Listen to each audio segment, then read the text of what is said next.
우리가 흔히 방광에 뭐가 문제가 있는 것 아니야? 전립선에 문제가 있는 것 아니야? 이렇게 이야기를 하지만 사실은 가장 큰 이유가 문제인 경우가 좀 더 많다. 잠자리에 들기 전에 소파라든가 베개를 좀 높게 만들어서 고여놓고서 발목에 있는 부종의 상태가 아래로 내려가게 만들어주는 처치만 잘 해도 야간뇨의 상당 부분이 줄어드는 이것을 정말 드라마틱하게 경험하실 수가 있습니다. 오늘 여기서 굉장히 중요한 이야기를 저는 짚고 넘어가려고 합니다. 뭐냐면 수면제 없이 충분한 숙면을 방해하는 요인으로 야간뇨를 겪는 분들이 많은데 야간뇨는 주로 어떤 원인에서 발생하나요?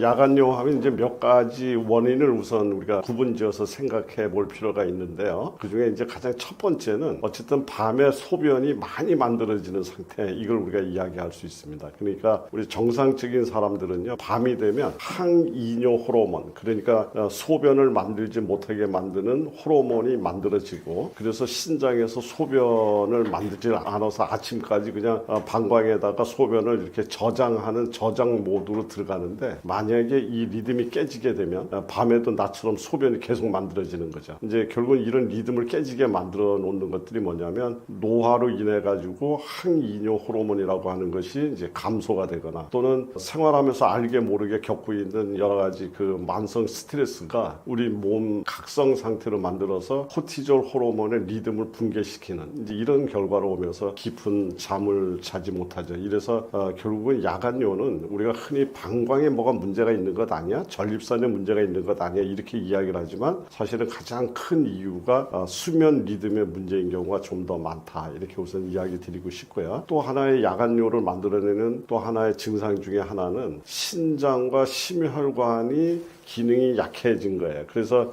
이런 건 어떤 현상으로 우리가 볼 수가 있느냐면 낮에 이렇게 다리 같은 데를 만져보면 다리가 이렇게 쑥쑥 들어갈 정도로 이렇게 부종이 있고 이제 이런 경우를 갖고서 생활하시는 분들이 있는데 이런 것들이 결국 밤이 됐을 때 다리의 부종이라든가 발목의 부종 이런 것들이 방광으로 역으로 흘러 들어가는 거죠. 그래서 낮에는 부었는데 밤에는 화장실로 가야지 되는 아주 전형적인 순환 문제 패턴을 보이고 있는 이런 겁니다. 그래서 이런 분들 같은 경우에는 저녁에 잠자리에 들기 전에 이렇게 다리를 소파라든가 베개를 좀 높게 만들어서 고여놓고서 혈액이 발목에 있는 그런 부종의 상태가 아래로 내려가게 만들어주는 요 처치만 잘 해도 이 야간뇨의 상당 부분이 줄어드는 이런 것을 정말 드라마틱하게 경험하실 수가 있습니다. 이제 이런 경우가 있고요. 또 하나의 경우 특히 여성분들한테 이렇게 많이 있는데 방광이 굉장히 민감해져 있는 분들입니다. 그러니까 소변이 많지 않은데도 불구하고 자꾸 방광에 과민증을 보인다든가 또 남성분들의 전립선 비대를 갖고 있으신 분들한테서 주로 나타나죠. 그리고 골반이 약하거나 근육이 약해져 있는 이런 분들 또 방광에 염증을 갖고 있는 이런 분들은 실제로 소변이 많이 차지 않아 있는데도 불구하고 조금만 차도 굉장히 민감해지면서 잠을 깨는 이런 상태에 놓여 있는 분들이 있습니다. 그리고 또 이제 호르몬 대사가 원인인 경우가 있는데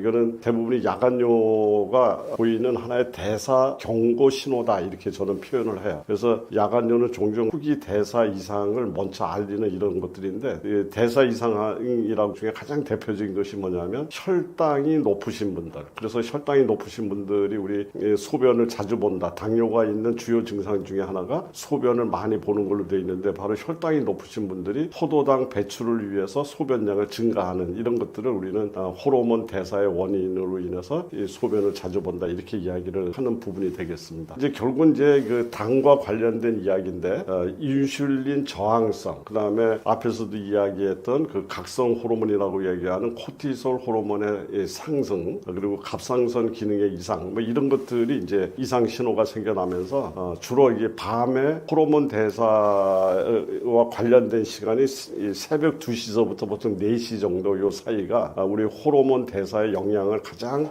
민감하게 받는 시간대인데 바로 요 시간대에 주로 잠을 깨시는 분들 이런 분들은 이런 호르몬 이상과 조금 관련이 있을 가능성이 있다. 이제 이렇게 보여집니다. 대부분의 주요 증상들이 이런 거고요. 그 이외에 아주 흔한 우리 실수라고 할까요? 밤에 야간뇨를 부르는 그런 습관을 갖고 계신 분들이 있는데 어떤 분들이냐면 저녁 늦은 시간에 수분을 과다 섭취하고요. 그리고 또 대표적인 것이 소변을 막 내보내는 거 있죠. 이게 누구냐면 술, 그 다음에 커피, 녹차, 콜라 콜라 뭐 이런 거라든가 늦은 시간에 과일이라든가 뭐 맥주를 이렇게 저녁 때마다 늦은 시간에 드시는 습관을 갖고 있었던 이런 분들은 대체적으로 그런 것들의 영향을 받아서 소변을 자주 보게 되는 이제 이런 영향으로 만들어집니다. 그래서 이 수면제를 어떤 수면제를 써도 야간뇨가 있으면 깊은 잠을 자지 못하죠. 그러다 보니까 깊은 잠을 못 자니까 또 호르몬 대사 이상이 오고 또 이상이 오니까 또 이런 어떤 소변 문제가 들어오고 이래서 항상 그 선의 고리를 돌지 못하고 악순환의 고리를 타고서 계속 이렇게 망가지는데 그 시작점이 의외로 잘못된 습관이죠. 저녁 때 맥주 한 잔 먹고 술 마시고 커피 마시고 이게 결국은 습관으로 굳으면서 악순환의 고리를 타고 돌아가는 경우가 생각보다 많다 이렇게 볼 수 있겠습니다. 나이가 들수록 야간뇨가 심해지는 경우가 많은데 이 현상에는 나트륨이나 전해질 균형이 어떤 영향을 미치나요?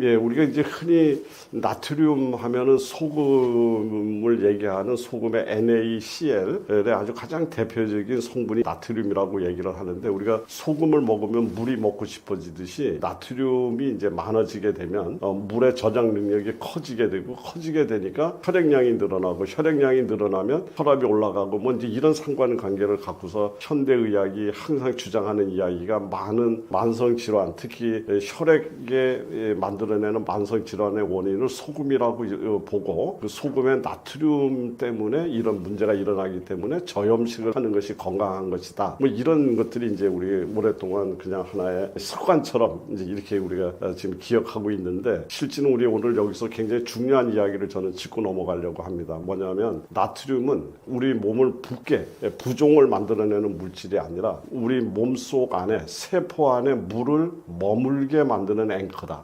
그래서 많은 분들은 이 나트륨에 대해서 그렇게 이야기를 하지만 사실은 이 나트륨은 우리 세포의 정상적인 역할, 그러니까 혈관과 세포 사이에 삼투압을 유지하는 데 있어서 없어서는 안 되는 아주 매우 중요한 그런 미네랄이다라고 얘기를 할 수가 있고요. 물이 혈관 안, 세포 안에 머물게 해서 신장이 소변을 아침까지 저장할 수 있도록 도울 수 있는 그런 역할이 바로 나트륨한테 이렇게 있는데 이제 나이가 들게 되면 바로 세포 내 나트륨을 유지하는 능력이 떨어지는 겁니다. 그러니까 나트륨이 빠져나가고 그러다 나니까 조직에 있는 물이 머물지 못하고 결국 소변으로 밀려나가게 되는 이제 이런 거죠. 그래서 물만 마시면 나는 바로 소변을 봐요. 이렇게 얘기하시는 분들은 엄격히 이야기를 하면 이 바로 그 나트륨의 유지력이 저하되면서 몸속에 나트륨이 부족한 상태에 놓이는 이제 이것이 고령자 야간뇨의 아주 핵심 중이다. 이제 이렇게 볼 수 있습니다. 그런데 어떤 분들은 또 이런 이야기를 하죠. 아니요, 병원 검사했을 때 나트륨 정상이라고 그랬는데 이제 이렇게 얘기하시는 분이 있는데 이것을 저는 숨은 나트륨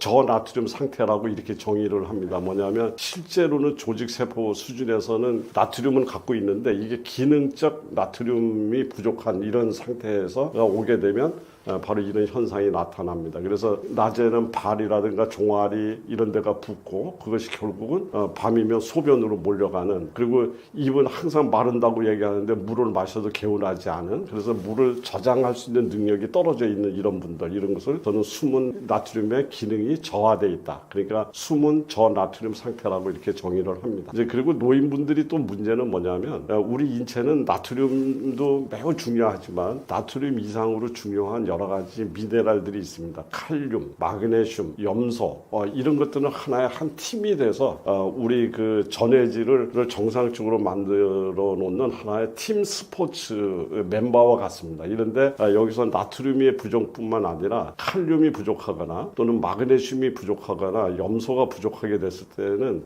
여러 가지 문제점들이 나타날 수가 있는데 이제 이런 문제점 중에 나트륨은 물을 혈관에 붙잡아 놓는 역할을 한다면 칼륨은 세포 안으로 물을 끌어당기거나 우리 넘치는 나트륨을 바깥으로 소변과 함께 버리게 만드는 역할을 해주고요. 그 다음에 신경 안정시켜주는, 다시 얘기하면 방광이 예민해져서 굉장히 적은 소변량인데도 불구하고 불구하고 굉장히 민감한 반응을 보이는 것은 그런 과민성을 완화해 주는 것은 마그네슘이 하는 겁니다. 그리고 위에 산을 잘 만들어서 소화력을 도와주게 만든다든가 신장의 농축 기능을 보조해 준다든가 하는 이런 염소 이런 것들이 전부 각종 미네랄들이 어울렸을 때 하나의 소변이라든가 이런 것들이 정상화되는데, 연세가 드시는 노인분들 같은 경우는 바로 칼륨, 마그네슘 섭취가 감소하고 신장에서 재흡수 능력도 떨어지고 또 항이뇨 호르몬, 그러니까 소변을 만드는 것을 조절해 줄 수 있는 항이뇨 호르몬의 반응이 둔화되고, 이제 이런 것들이 전부 어우러지면서 결과론적으로는 밤에 소변을 농축하지 못하고 계속 배출을 해야지 되는 이런 현상으로 노인분들이 이제 갖고 있기 때문에 노인이 되게 되면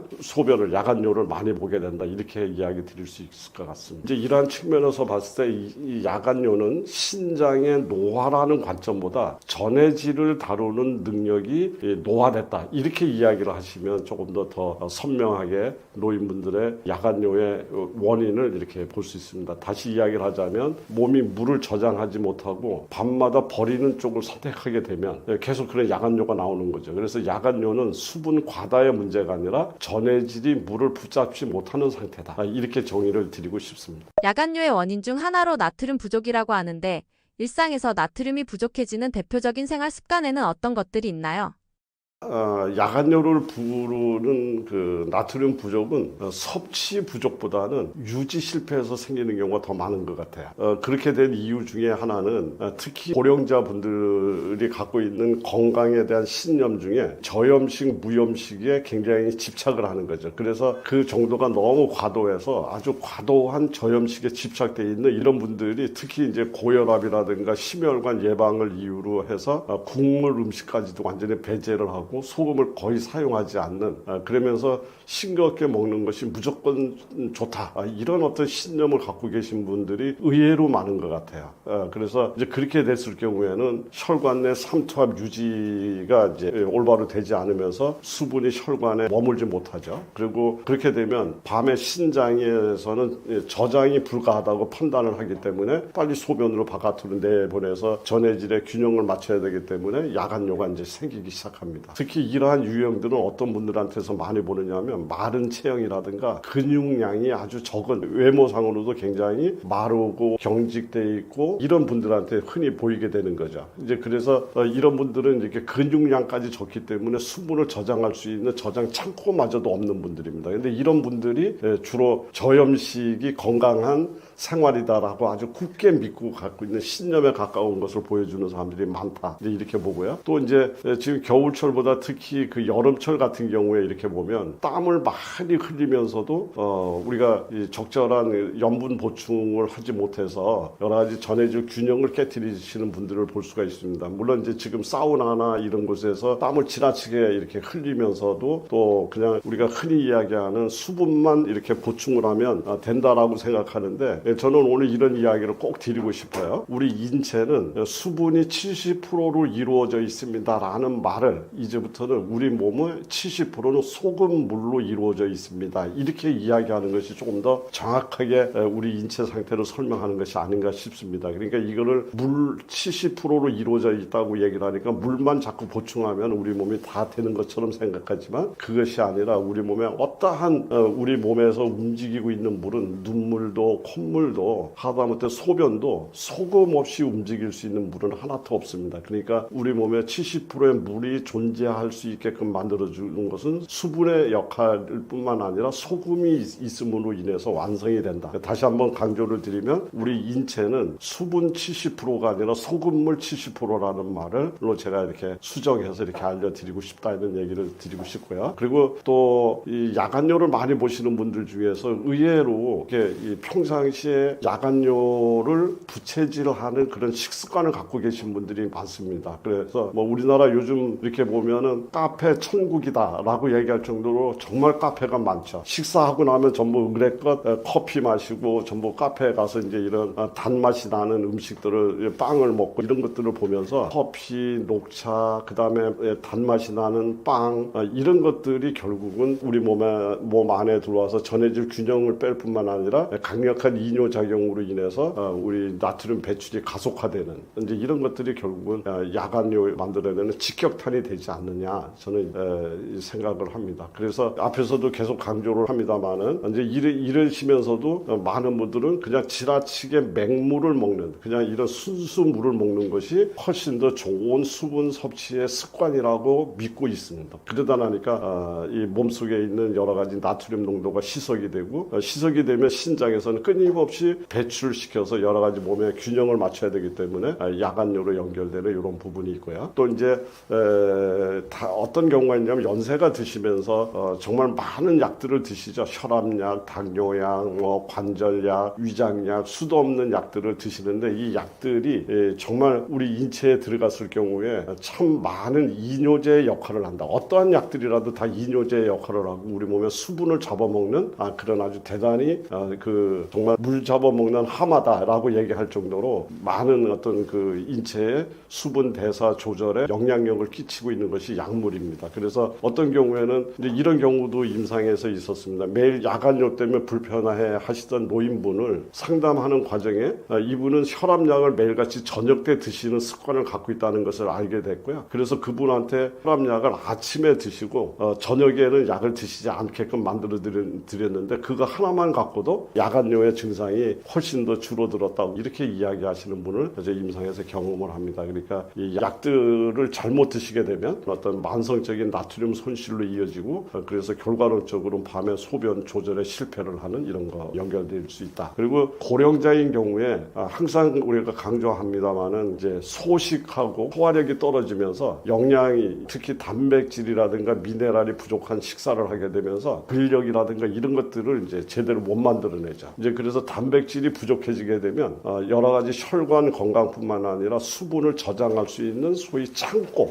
저장 창고가 없다는 것과 마찬가지입니다. 이제 이렇게 되기 때문에 연세 드신 분들이 야간뇨가 반복적으로 생길 수밖에 없다. 그래서 음식을 왕성하게 소화를 시키려면 반드시 소금, NaCl의 CL이 없이는 위, 산, 소화액을 만들 수가 없기 때문에 우리가 이 음식을 드실 때 이런 어떤 소금이 약간의 곁들여지는 이러한 것들이 결국은 음식의 소화력을 높여주고 소화력이 살아나게 되면 또 근력이 만들어지고 근력이 만들어지게 되면 수분 저장 능력이 높아지고 이런 선의 고리를 타야지 되는데 지금 항상 역의 고리를 타면서 노인분들이 야간뇨뿐만 아니라 몸의 여러 가지 전반적인 건강에 문제를 갖게 된다. 이렇게 설명을 드릴 수 있을 것 같습니다. 소금물을 마실 때 물의 양이나 소금의 종류, 섭취 시간대에서 특히 주의해야 할 점은 무엇인가요?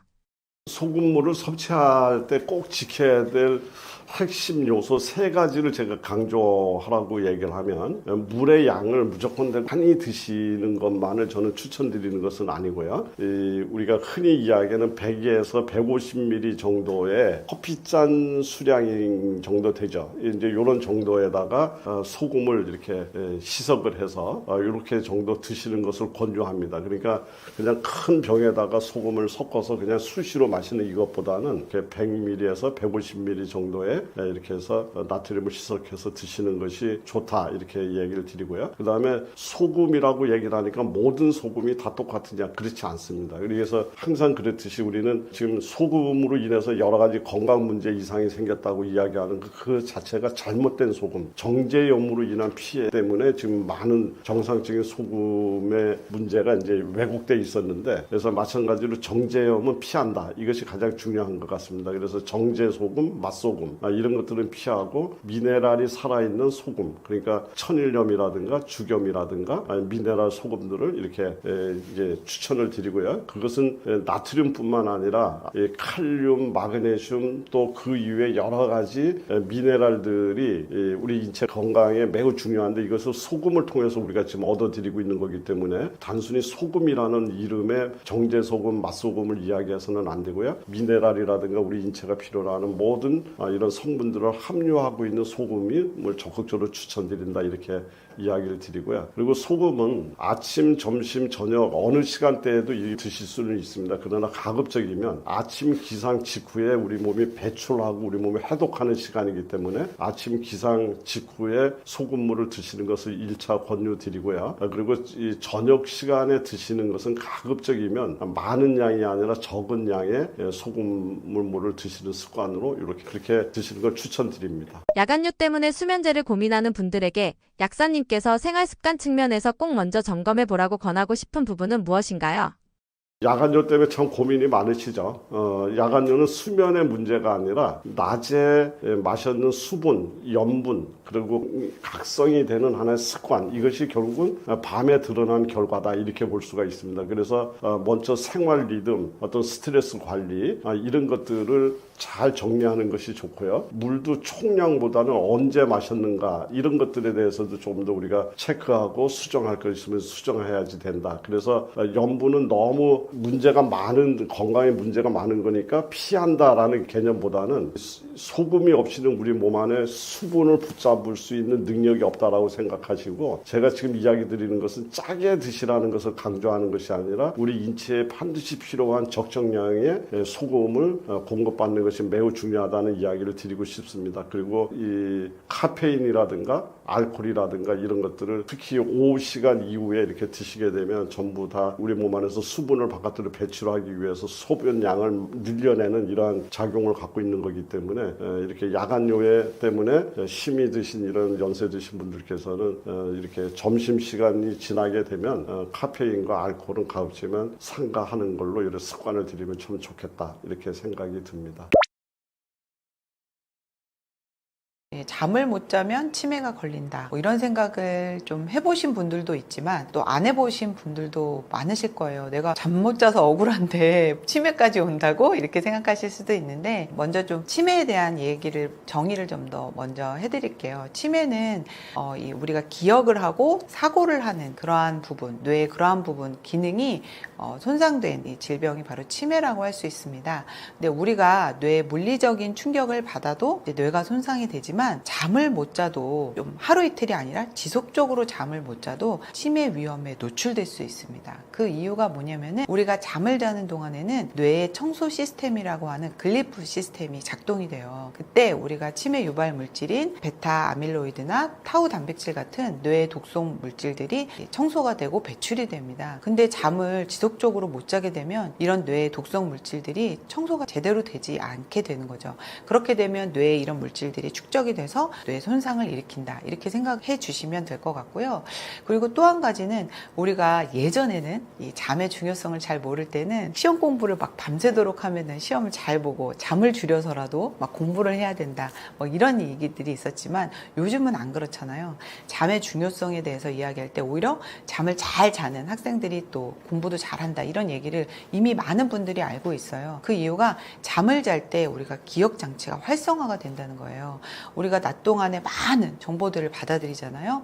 눈으로도 보고 귀로도 듣고 또 맛도 보고 다양하게 온감을 통해서 많은 정보들이 들어오는데, 그 중에서 이제 우리가 꼭 기억해야 될 것들을 기억 장치에 저장하고 또 그렇지 않은 것들을 버리는 걸 잠을 자는 동안에 해요. 근데 우리가 잠을 제대로 못 자면은 이 기억을 저장하는 일을 제대로 할 수가 없는 거죠. 그래서 잠을 지속적으로 못 자는 불면증 환자분들의 경우는 이런 그 기억하는 활동들이 점차적으로 기능이 떨어지게 되면서 단기 기억력 장애라든지 이게 나아가서는 치매 유발 위험을 높일 수가 있습니다.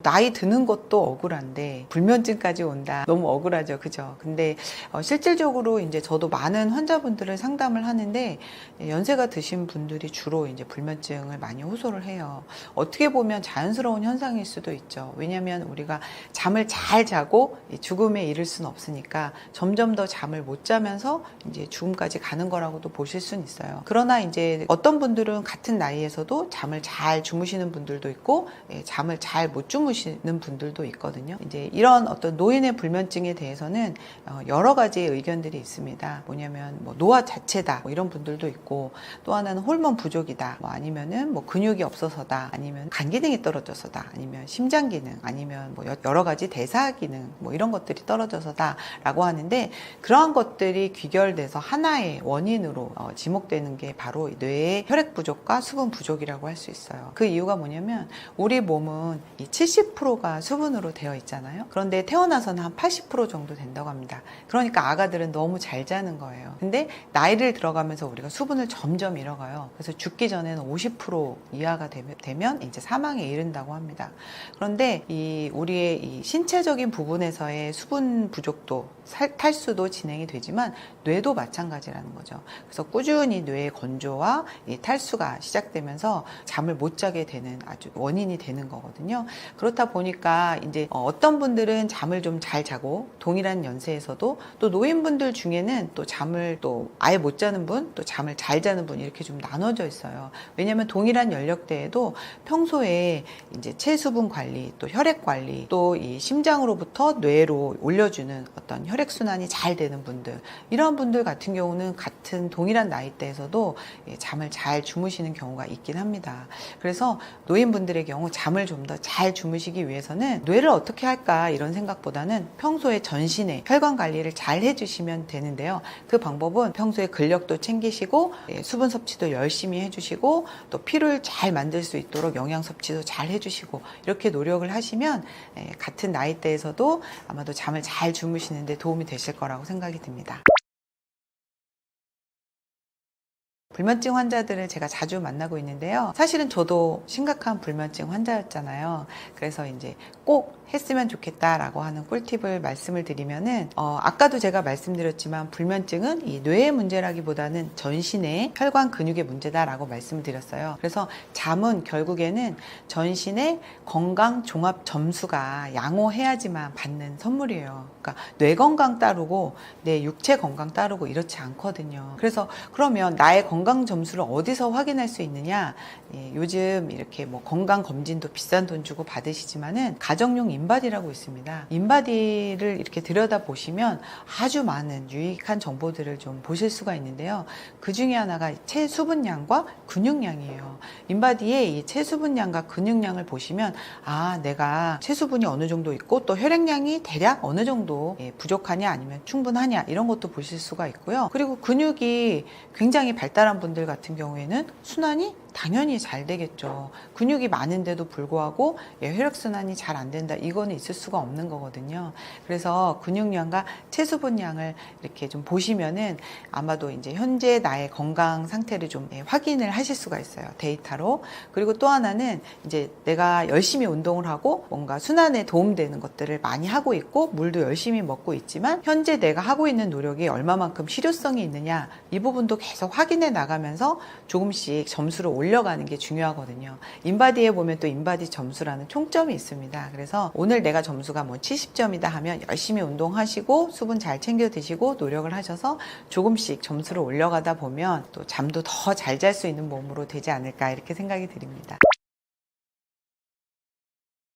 수면제의 부작용은 정말 수면제가 잘 듣기 때문입니다. 그 이야기가 뭐냐면 정말 너무나도 효과가 좋아요. 그래서 너무나도 중독이 되는 거죠. 정말 한 번만 먹고 안 먹어야지 라고 생각하시면서 처음에 이제 수면제를 드시는 분들도 나중에는 결국에는 이제 중독에 빠지게 됩니다. 왜냐면 그렇게 애를 써도 안 오던 잠이 너무 쉽게 와버리니까 이 수면제의 늪에서 도저히 헤어나올 수가 없는 거죠. 그래서 저는 어떻게든 수면제 시작을 안 하게 해드리려고 굉장히 노력을 하고, 또 현재 이제 수면제를 좀 드시는 분들도 아직은 중독성이나 내성이 발생하기 전에 빨리 이제 끊으실 수 있도록 많은 도움을 드리고 있는데요. 그리고 두 번째, 이제 수면제의 가장 중요한 부분, 이제 부작용 중에서 말씀드리고 싶은 거는 수면제 자체가 잠을 더 못 자는 몸으로 만든다는 거예요. 그 이유가 뭐냐면 이 수면제는 굉장히 대부분 보면 알약이 작거든요. 작은 알약 하나가 우리 몸에 수분을 엄청 많이 뺍니다.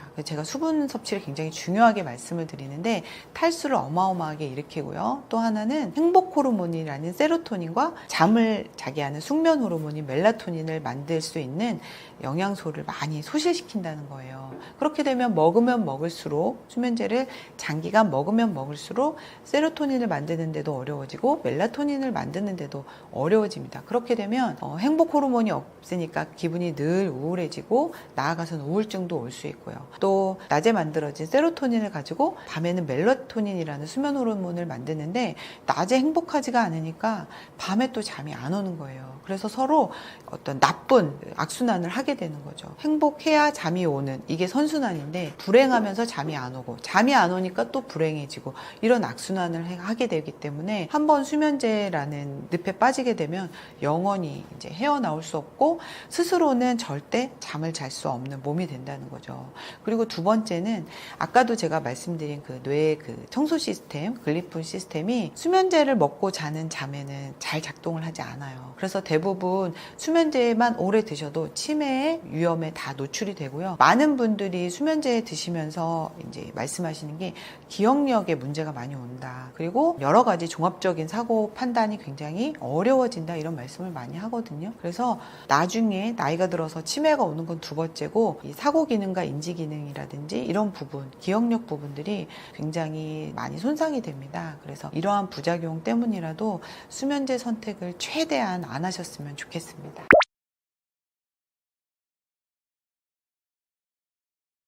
숙면에는 사실 꿀팁이다라는 게 있을 수도 있고 없을 수도 있습니다. 그게 뭐냐면 막 뭐 하나 이렇게 한 가지만 갖고는 좀 많이 힘든 상황이고요. 종합적으로 좀 노력을 해주셔야 되고 바로 또 즉효가 나지 않기 때문에 기간이라는 게 좀 누적이 돼야 됩니다. 그래서 사실 이게 꿀팁일까라는 생각이 좀 들긴 하지만 그래도 제가 제 자신도 이제 굉장히 극심한 불면증 환자였음에도 불구하고 치료를 했던 경험 그리고 지금 그 경험을 토대로 많은 환자들을 이제 상담하고 도와드리는데 제가 그렇게 이제 수면제를 극복하고 이제 잠을 잘 자는 몸으로 갈 수 있었던 여러 가지 방법들을 좀 오늘 소개를 좀 해드리려고 합니다. 한 3가지 정도로 요약을 할 수가 있는데요. 첫 번째는 수면 인지 행동 치료라는 걸 좀 알려드리고 싶은데요. 그 중에서도 여러 가지가 있는데 오늘은 좀 몇 가지 아주 핵심적인 것만 알려드릴게요. 그 중에 하나가 이제 첫 번째는 졸리기 전에는 절대로 잠을 청하지 말아라. 이 얘기가 뭐냐면 보통 잠을 못 주무시는 분들이 뭐 한 2, 3시쯤에 잠이 들더라고 해도 한 9시부터 누워 계세요. 이건 별로 좋은 행동이 아니에요. 오히려 한 2시쯤 만약에 잔다 그러면 그 시간에 임박해서 아니면은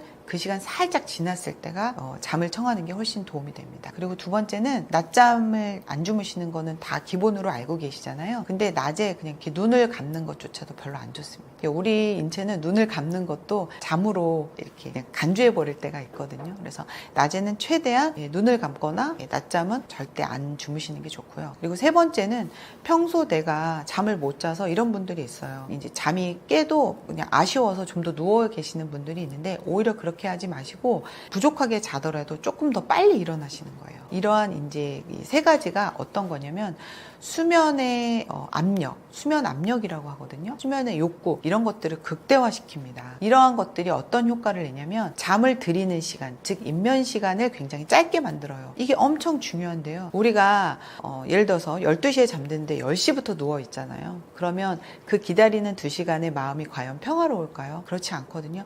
굉장히 불안하고 초조합니다. 처음에는 이제 자야지 하고 누우니까 좋죠. 사실 자려고 누우면 굉장히 기쁘잖아요. 하루의 피로도 풀고. 근데 이게 한 30분, 1시간 지나가면 화가 나기 시작을 하죠. 그리고 심지어는 불안도 합니다. 그러면 교감신경이라는 게 굉장히 흥분이 돼요. 그러면 과연 자는데 도움이 될까요? 도움이 전혀 되지 않습니다. 인면은 최대한 빨리, 신속하게 이루어져야 되거든요. 그래서 이 인면 시간이 단축된다는 건 엄청 중요하고요. 두 번째는 대부분의 이제 불면증 환자들이 잠의 깊이가 너무 낮아요. 그래서 수시로 깨기도 하지만은 그냥 바깥에서 조금만 부시럭거려도 일어나거든요. 그게 이제 억지로 잠을 들여서 얕은 잠을 그냥 계속 자는 거거든요. 그렇게 하지 마시고 최대한 피곤함 또 수면의 압력을 이제 극대화시켜서 깊은 잠을 유도를 하는 겁니다. 그리고 마지막으로는 수면 시간을 깨지 않고 통으로 자는 시간, 그 수면 지속 시간을 최대로 만들어줍니다. 사실은 우리가 30분, 1시간 이렇게 중간중간에 깨면서 6시간 자는 것과 3시간을 자더라도 아주 깊이 있게 자는 것은 만족도가 확연히 다를 수가 수가 있어요. 그래서 수면의 만족도가 많이 생기면 뭐가 생기죠? 세로토닌이 생깁니다. 그러면 밤에 멜라토닌이 더 잘 만들어져서 어떤 선순환을 만들어줘요. 그래서 수면의 인지행동치료 제가 말씀드린 3가지 꼭 기억을 해주셨으면 좋겠고, 이제 두 번째로 제가 많이 말씀드리는 게 오래 걷기와 햇빛 보기예요. 그러니까 즉 밖에 나가서 산책을 많이 하시는 걸 말씀드리는데, 사실 불면증 환자에게 행복을 요구한다는 건 너무 무리잖아요. 우리가 행복감 중에 많은 부분을 차지하는 게 잠이 굉장히 중요한 부분을 차지하고 있어요. 근데 잠 못 잔 분들한테 행복해라, 이건 진짜 너무 힘든 거거든요. 그런데 우리가 햇빛을 보고 밖에 나가서 산책을 많이 하면 억지로라도 세로토닌이 만들어집니다. 그래서 내 감정은 불행에 빠졌을지언정 밖에서 햇빛 보고 많이 걸어주시면 세로토닌이 생성에 굉장히 도움을 줘서 또 밤에 숙면을 유도할 수 있으니까 가능하면 장시간 오래, 그리고 요즘같이 햇빛이 좋은 때는 더 효과가 좋습니다. 그래서 저는 불면증 치료는 겨울보다 이 여름이나 햇빛이 좋은 봄이 훨씬 효율적이라고 생각해요. 그래서 요즘 같은 때 많이 나가서 햇빛을 많이 저장하고 많이 봐주시면 좋을 것 같아요. 그리고 마지막으로 이제 제가 말씀드리는 건 바로 물 마시기예요. 제가 뇌 건조와 탈수에 대해서 많이 말씀을 드리잖아요. 물을 정말 열심히 자주 충분하게 드셔주세요. 그런데 맹물을 많이 드시는 것, 즉 미네랄이 없고 염분이 없는 물을 드시는 건 오히려 탈수를 더 가속화시킬 수도 있습니다.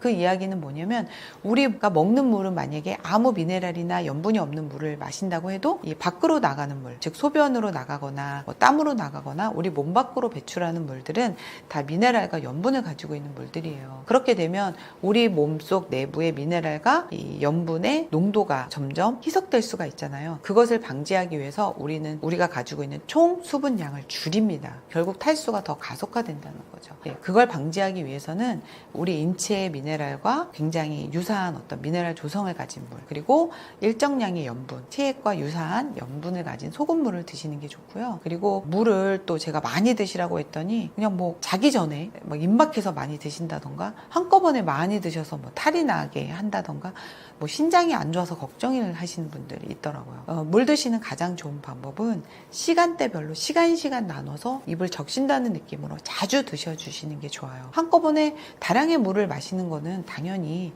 심장이나 신장에 부담이 될 수가 있습니다. 그리고 자기 전에 집중해서 드시는 건 또 숙면에 당연히 방해가 될 수 있고, 그래서 잠자기 전 한 2시간 정도 텀을 두시고, 그리고 시간 쉬지 않고 마셔주시는 게 좋아요. 아무리 신장 기능이 약한 환자라고 해도요, 시간 나눠서 드시게 되면 충분히 많은 양의 물을 드실 수가 있습니다. 그래서 분할해서 자주, 집중적으로 마시지 말고 분할해서 자주 조금씩 입을 축인다는 느낌으로 계속 드셔주시면 굉장히 좋은 효과를 보실 거라고 생각이 듭니다. 제가 이제 많은 분들에게 모든 건강의 이제 그 건강법, 해결법을 물 마시기와 소금, 죽염 이런 것들을 이야기를 많이 하니까 죽염이 무슨 만병통치약이냐, 물이 만병통치약이냐 이런 말씀들을 많이 하세요. 그런데 우리 몸은 이렇게 겉으로 보기에는 이렇게 생겼지만 세포라는 입장에서 보면은 하나의 작은 물고기라고 할 수 있습니다. 물에 둥둥 떠 있는 상황이라는 거죠. 결국 수조의 물이 충분하고 수조의 물의 어떤 수질이 물고기를 키우는데 적합하느냐, 그게 가장 중요한 문제라는 거예요. 그런데 지금 현대인들은 영양 과다에 살고 있다고 많이 이야기하잖아요. 우리가 음식을 먹는 데 있어서 부족한 건 거의 없다고 봅니다. 그런데 결국 수조의 물의 수질과 물의 충분함이 부족하다는 거예요. 그래서 제가 항상 이 기본값을, 가장 기본이 되는 것을 하지 않고 아무리 좋은 영양제를 드시거나 아무리 좋은 음식을 드신다고 해도 이게 만족되지 않으면 되지 않는 거죠. 결국 수조에 있는 물고기에 수조를 채워주지 않고 오염된 물로 가득 찬 상태에서 물고기에게 영양제를 먹인다고 해서 효과가 나지 않는 거죠. 그리고 두 번째로는 생명활동은 다 물에 의해서 이루어집니다. 전달자라는 물이 없으면 어떠한 물질도 만들어질 수가 없고요. 또 세포에 전달되지도 않고 쓰이지도 않습니다. 그래서 제가 물 마시기와 죽염 이런 것들을 많이 강조를 하고 있고요. 또 하나는 현재 소금이 약이 되고 있는 원인이 있습니다. 그 이유는 우리의 모든 식생활 환경 속에 첫 번째는 내가 노력을 특별히 하지 않고서는 탄수화물 과잉 시대에 살고 있기 때문이에요. 우리가 모든 음식에 실질적으로 풍요의 시대에 살고 있잖아요. 근데 그 풍요 속에 이렇게 음식의 풍요에 살고 있지만 잘 들여다보면 단백질과 지방의 풍요보다는 탄수화물의 풍요에 살고 있어요. 그러니까 많은 외식 업체나 어떤 식생활의 풍요로움이 탄수화물을 과다하게 사용하면서 우리가 만족도를 얻고 있거든요. 그러다 보니 소금이 약이 된 거예요. 이것들을 해결하는 게 가장 급선무가 되고 거죠. 그래서 과거에 이렇게 탄수화물 풍부 시대에 정제당이 풍부 시대에 살지 않았다면 그분들에게 소금이 약이 되지 않았을 수도 있습니다. 그분들은 그렇지 않기 때문에요. 그래서 저는 이러한 이유 때문에 소금을 강조하는 거지 제가 소금이 만병통치약이라고 생각을 해서 강조하는 건 아니고요. 그리고 우리가 지금 현재 수많은 약물들 독소의 시대에 살고 있고 또 다량의 음료수들 가공식품 시대 속에 살고 있는데 이것이 우리 몸의 탈수를 굉장히 급속화시킵니다. 그래서 우리 몸에 물을 채우기 위해서 건강한 소금인 그래도 천일염보다는 좀 더 건강한 소금이 이제 죽염을 많이 강조를 하는데요. 또 죽염에 강조를 하니까 죽염이 또 뭐 어떤 분들은 뭐 성질이 어떻다 이렇게 많이 말씀을 하시는데 이 죽염수로 드시면 죽염의 이제 양적인 부분 뜨겁다라고 많이 말씀을 하시냐면 9번 불에 구워지기 때문에 이러한 부분이 중화가 되기 때문에 굉장히 건강하고 또 요즘은 오염되지 않은 물질이 없잖아요 지구상에. 그런데 죽염 같은 경우는 9번 구워지면서 바다 오염 물질들이 이제 다 전소되어 날아가고요. 또 하나는 이제 소금이 부종을 일으키거나 나트륨에 과다가 오지 않냐 이런 불안을 많이 호소를 하시는데 죽염은 대나무 속에 9번 천일염을 넣으면서 구워질 때마다 대나무는 사라져요. 또 새로운 대나무 속에 죽염을 넣고 그래서 9번 대나무가 죽염 속으로 스며들어갑니다. 그래서 사실은 소금이라고 하기에는 좀 어렵고요. 죽염이라고 하는 거죠. 대나무 소금이라고 할 수 있습니다. 그래서 단순히 소금이 아니라 채소와 이 소금이 결합된 상태이기 때문에 소금의 어떤 유해성, 소금이 가질 수 있는 어떤 지나친 뭐 부종이나 뭐 이런 부분들을 잘 해소할 수 있는 부분을 대나무에서 또 받고 있고요. 또 인체에 굉장히 유익한 작용을 하는 셀레늄이라든지 유황이라든지 게르마늄과 같은 어디서도 얻어낼 수 없는 귀한 미네랄들을 동시에 얻어낼 수 있는 재료이기 때문에 제가 강조하는 것이지 다른 이유 때문에 제가 죽염이 만병통치약이다, 소금이 만병통치약이다 이렇게 말씀드리는 것은 아닙니다. 그래서 이러한 좋은 어떤 죽염의 성질 또 소금의 성질을 이용해서 한번 많은 분들이 우리 몸 자체의 기본값을 정상화시키는 걸 해보면 그렇게 많은 영양제가 필요가 없거든요. 그래서 저도 약사지만 사실 영양제를 많이 권해드리지 않고요. 이런 물과 죽염 그리고 음식만 가지고도 굉장히 난치성 환자들을 많이 고쳐드리고 있어요. 그래서 제 경험을 토대로 말씀을 드리는 거니까 또 이 영상을 보시고 많은 분들이 도움을 받으셨으면 좋겠습니다.